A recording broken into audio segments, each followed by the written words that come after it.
Congratulations everyone for being in the cohort. I'm Stacy Chin and I'm here today to talk about one of my most favorite topics, which is how to get sweet free money from the government. Best ways, in my opinion, to get the money is through something called grants. As you guys know, I specialize in a type of grant called the SBIR and STTR program. And so this stands for the Small Business Innovation Research or the Small Business Technology Transfer Programs. How many of us here have received an SBIR grant? These are really competitive R&D applications, mostly designed to give non-dilutive funding to small businesses that are working on R&D efforts to commercialize new technology. Expect a 10 to 20% success rate. These are crazy competitive. The name of the game is more shots on goal, but in a very strategic way. And so right now, there's about $4 billion award annually, except for this year, around 6,000 awards given out across the US. This program spans different agencies and across 11, like the DoD, the DOE, USDA, NIH, and NSF, and so forth. And so this is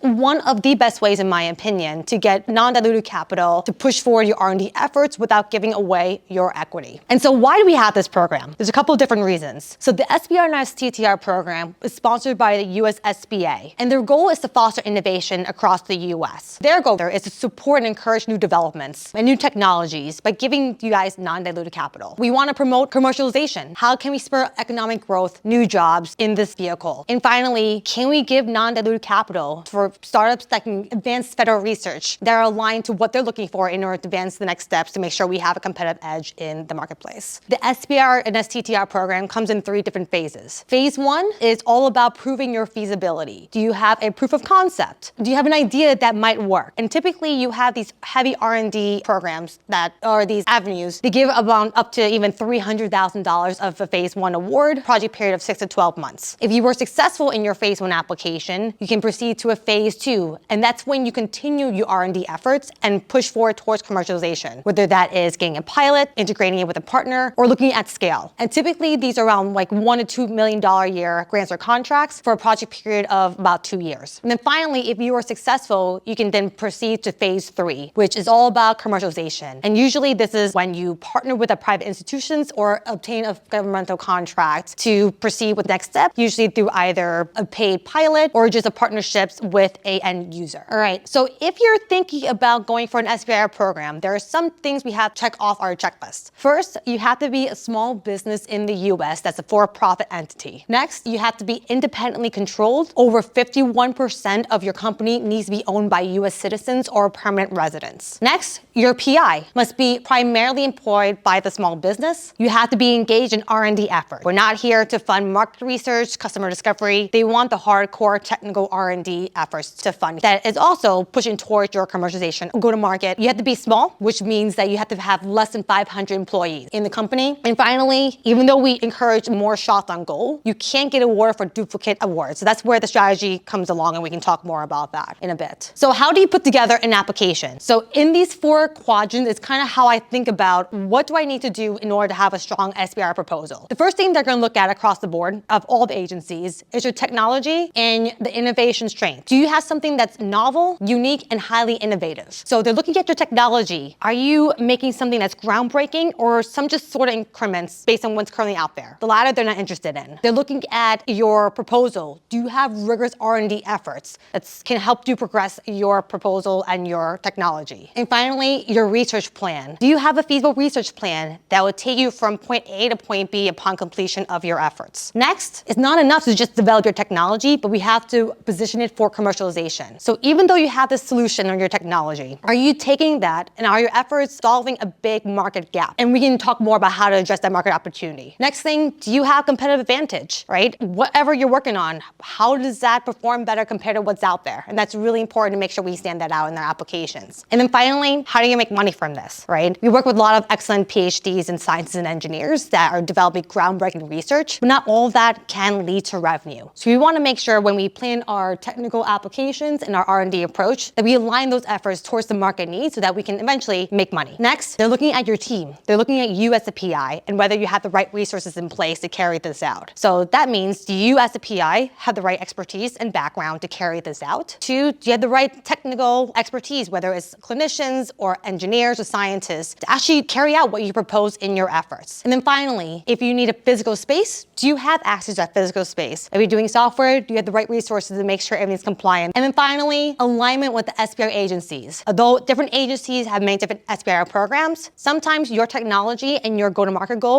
may not be a fit for all of them. So it's really important before you even start writing to understand the different agencies in alignment to make sure what you're developing is aligned to what they're looking for. I always tell clients, even though the DoD has a lot of money, about $2 billion allocated for this SBIR program, so if it's not working and it's not a good fit, don't do it. It's just wasting everyone's time. So we'll talk more about how to find the alignment in a bit as well. Again, this is the security and resilience cohort for the MassChallenge. And if I look into my crystal ball, many of you might be going for the DoD application, the NSF application, and then a DOE. Some of you in healthcare might also be going for NIH, and I'm happy to have a separate conversation with you. Right now, the DoD is a little bit of hiatus, as you guys know, so we're keeping a close eye out to know when the next solicitations are coming out. So with that, we're gonna talk about the DoD and NSF, since I think many of you might be appropriate for these applications. Anyone either been awarded or looking into DoD? Okay, great. How about NSF? Okay, great. Usually everyone going for DoD, sometimes I would also advise go for NSF and vice versa. So we can talk more about that as well. So again, when we talk about going for SBIRs, we talk about a more shots on goal strategy. For example, if you want to go and raise VC funding, do you only talk to one VC and call it a day? No. Same thing with grants and non-dilutive. Every time you submit an application, we always want to tailor it to the agency. So we'll talk about that in a bit. And make sure you understand the goals, right? Your startup technology goals aligned to what the agency is looking for. When we first talk about DoD solicitations, the first question I get is how to find them. Does this portal, the DSIP, look familiar to anyone? Or is this the first time anyone has seen this before? Perfect, okay. So this is my go-to when I want to find DoD SBIR topics. So if you type in DSIP, which is the Defense SBIR and STTR Innovation Portal, you get this guy. And so let me just walk you through how to navigate this, because it can get a little bit confusing sometimes. So here I am in the DSIP. When we go and pursue DoD SBIR applications, these are contracts, not grants. That means they're looking for a really specific need in their defense agency. And so it's really important to kind of read what's out there and making sure that it's aligned to what you want to do before we go and apply. When a client comes to me and asks, hey, I want to find a DoD topic, or I want to find a DoD application, we first learn about what their technology is, and then I go under this topic here. This is the topic and topic Q&A section where you can find all the solicitations for you and your technology. The first Wednesday of every month is when they release a brand new topic. So as you see, when you have SBIR program, it's broken up by different sub-agencies. So the Army has its own program, the Navy has its own program, Air Force, et cetera, et cetera. And so it's important to first read through these and find which one is the right topic fit for you. So usually I like to just open this carrot, kind of read through whether this is a phase 1 and phase 2, understand what they're looking for, and kind of figure out, do I have a technology or solution that's a good fit for this? If you're not too sure, don't go for it. I want you to feel really good in your gut before you go for these applications. This is time consuming, which is why I can tell you a bit about Scout. We're trying to make this much easier so that we have a good fit for you and solicitations out there. And so one thing I find challenging as well is that there is these two different links. Usually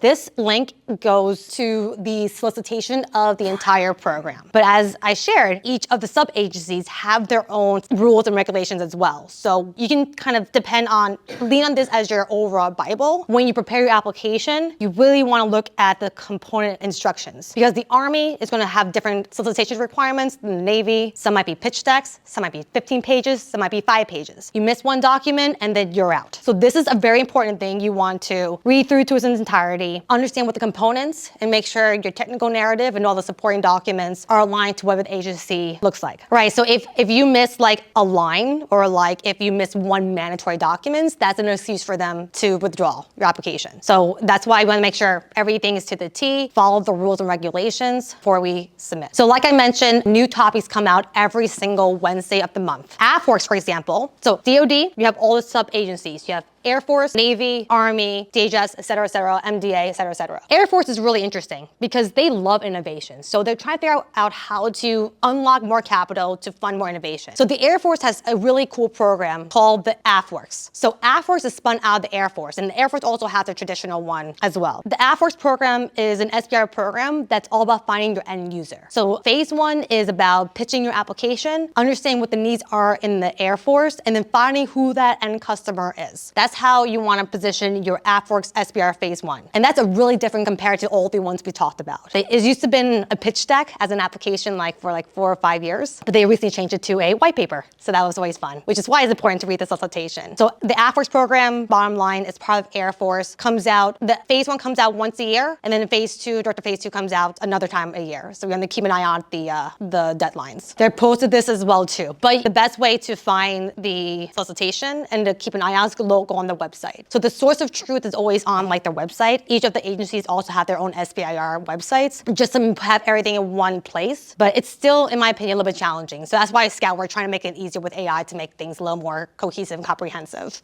So NASA definitely has an SBIR program. They came out a couple of months ago. So AIforgrants has a SpaceWorks as well too. So that's some space technology they're definitely interested in. NASA is just a much smaller agency as well. So we have experience on our team to also do. If you go to wingrants.com, we have AI to try to zhuzh it up, because you're right, that is just finding a grant is incredibly time consuming as well. So that's what we're trying to fix. But unfortunately, there's no other way unless we're trying to use these technologies. Even ChatGPT won't even give you the right output. It's just too complicated. When I was a reviewer for NIH and NSF, they take confidentiality very seriously. You are exposing a lot, like David mentioned, to the reviewers, but they're trying to keep everything as confidential as possible. But that's the risk that you're willing to take. I do find that clients that are nervous to expose their secret sauce in their applications typically don't lead to a successful proposal, because it makes it much more challenging for reviewers to evaluate the novelty of your innovation and whether or not it applies to the solicitation. So we encourage people to tell as much as possible you feel comfortable with, but usually in the public sector, if you were awarded, then abstract will get disclosed. So, but people behind the scenes as the reviewers will be looking at your application. Yeah, the IP all stays to you. Depending on what you do with the DoD, if you kind of progress in that way, there could be other red tape down the road we can talk about as well. For DoD is a little bit different, because you're developing technology in collaboration with someone else to solve a defensive need. And so usually in the other agency, the IP is yours, because these are grants. This is a contract as well. So usually the majority of people we work with, their IP is yours, but there's some instances too where all the SBIR and STTR opportunities should be announced in the portal, because this is a public ask in the bid.